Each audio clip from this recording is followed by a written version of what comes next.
Welcome to cyber nexus academy C language chapter number 3 input output handling. आज का जो हमारा टॉपिक है वो पुट्स फंक्शन है।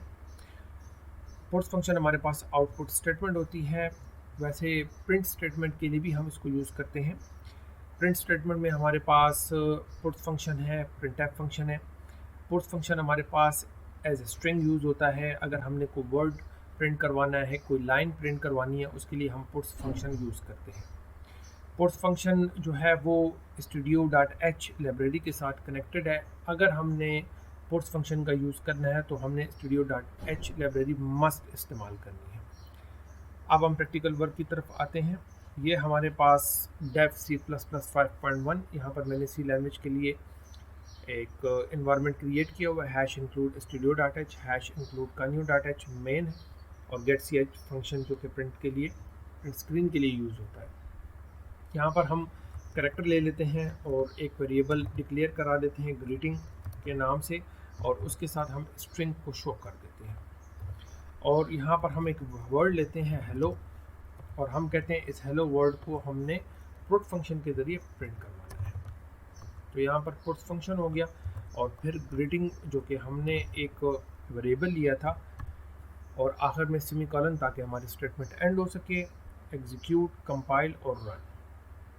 अब अगर आप देखें तो हमारे पास यहाँ पर हेलो का वर्ड प्रिंट हो चुका है।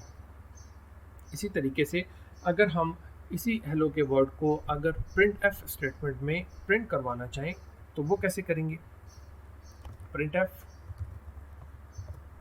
डबल कॉलन %s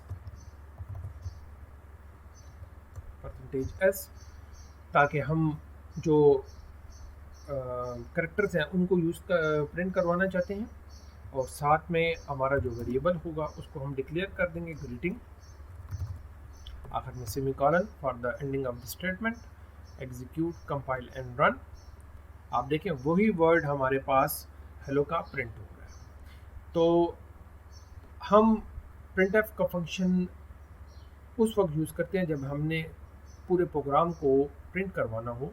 लेकिन अगर यहाँ पर आप देखें तो यहाँ पर हमने printf के फंक्शन में %s का भी इस्तेमाल किया है, और इंडिविजुअली हमने ग्रीटिंग जो वेरिएबल है उसको भी यूज़ किया है। तो इससे बेहतर है हम पुट्स फंक्शन का इस्तेमाल करें। पुट्स में वेरिएबल जो हमने डिक्लेयर किया है और सेमीकोलन। पुट्स फंक्शन हमारे लिए ज़्यादा आसान है एज़ कंपेरेटिवली printf के एग्जीक्यूट, कंपाइल और रन। तो ये हमें वही रिज़ल्ट देगा जो कि हमारा स्पेसिफिक रिक्वायर्ड है। तो आज के लेक्चर में हमने ये सीखा कि हमारे पास पुट फंक्शन हमारे पास जो है वो आउटपुट स्टेटमेंट के लिए यूज़ होते हैं, और पुट फंक्शन के ज़रिए हम किसी भी जो वर्ड है या किसी भी कोई सेंटेंस है उसको हम आसानी से प्रिंट करवा सकते हैं। और हमारे पास पुट्स फंक्शन जो है वो हैश इंक्लूड studio.h लाइब्रेरी का हिस्सा है। Thank you.